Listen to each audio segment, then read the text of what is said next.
Welcome to TRS Clips. Just know we've built this channel so that you binge watch the entire podcast through the highlights of different episodes. Like this video, but first, enjoy it. Let's speak about Pretas now, sir.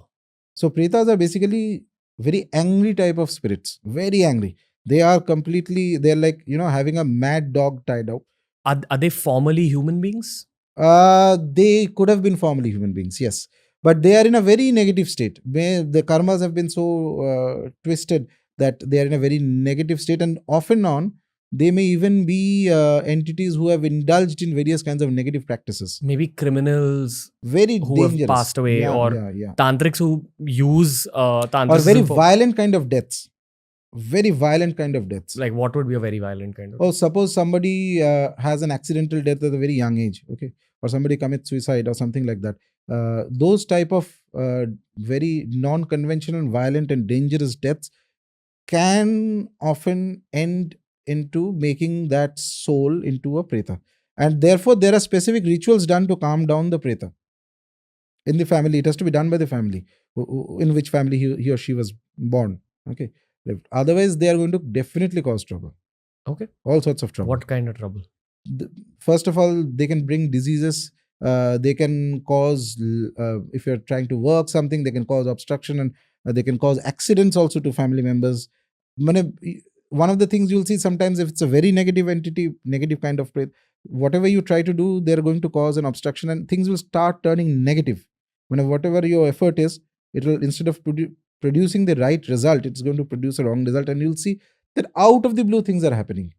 Even after your best effort, suddenly there's something. It's like you may even feel that perhaps it's not your destiny. Like weirdly, strange negative occurrences happen at a very close frequency. And even that is not a final sign that it is a preta. You will have to still take advice from somebody who's capable in these things to tell you.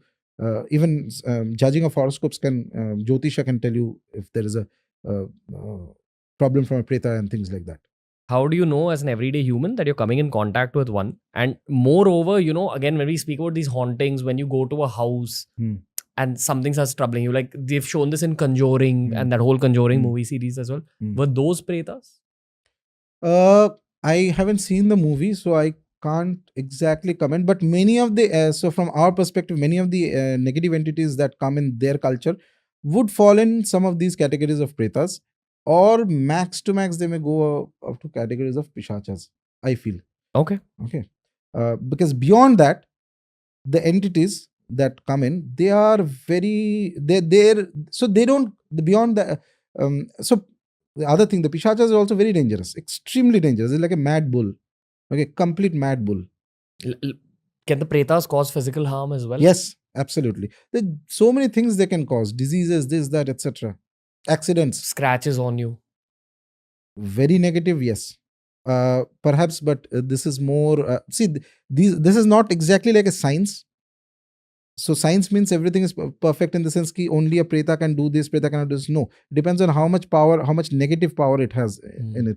Okay, but there are entities higher than that who can do. Okay. Can these things enter your dreams? Yeah, definitely. That's the place Very they often can cause a lot of harm. Yeah.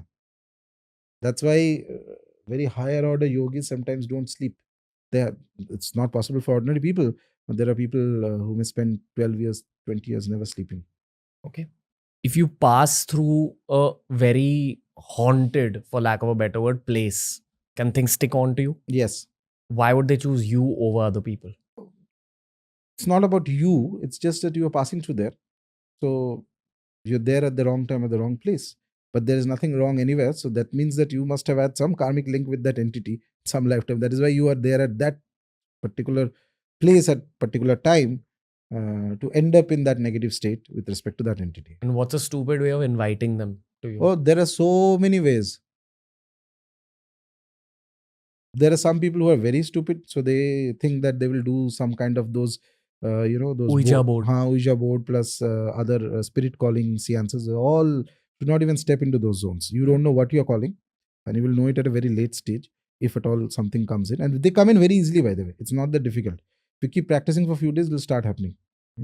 Not at all that difficult. But my point is this: do not enter into this zone out of curiosity. Either you are one of those people who are like an exorcist, then enter into that, but that is formal, proper, trained and entering, which is very different. It's just like you're entering into an army. You can't just say that tomorrow I want to go to the army and start fighting. They make you go through a training process. So somebody who's an exorcist knows how to protect himself, what needs to be done, etc. And perhaps his destiny is that he has to enter into that field. Okay. For other people, straight away do upasana of the main deities. Know how to protect yourself in case there is an overlap and interaction. Sometimes that happens. That is the best an average human being can do, because the dark is also very powerful. It doesn't end here. If you keep going, you will eventually face a lot of problems. And not only you, everybody connected to you. So they have this thing, by the way, to cause trouble to you. One of the easiest things is to your family, people who are closely connected, father, mother, wife, girlfriend, office, friends, etc. Somebody else gets into trouble, you will obviously get affected. You are a family member, you are living in society, you are connected to so many dots here. Even one, how many will you protect? That is the thing with these things. So have a basic idea of protection, and that idea of protection cannot come until you first do you start upasana of a devata. Then only all these things. Problem with people is that they want these things, but they neglect the primary root of this spiritual tree, which is the upasana of the deities in the way it has to be done. Okay. If you enjoyed this video, just know that this channel was created to enhance and speed up your learning process. Some of India's brightest minds on India's biggest podcast, The Ranveer Show. This is TRS Clips. So make sure you check out all our playlists.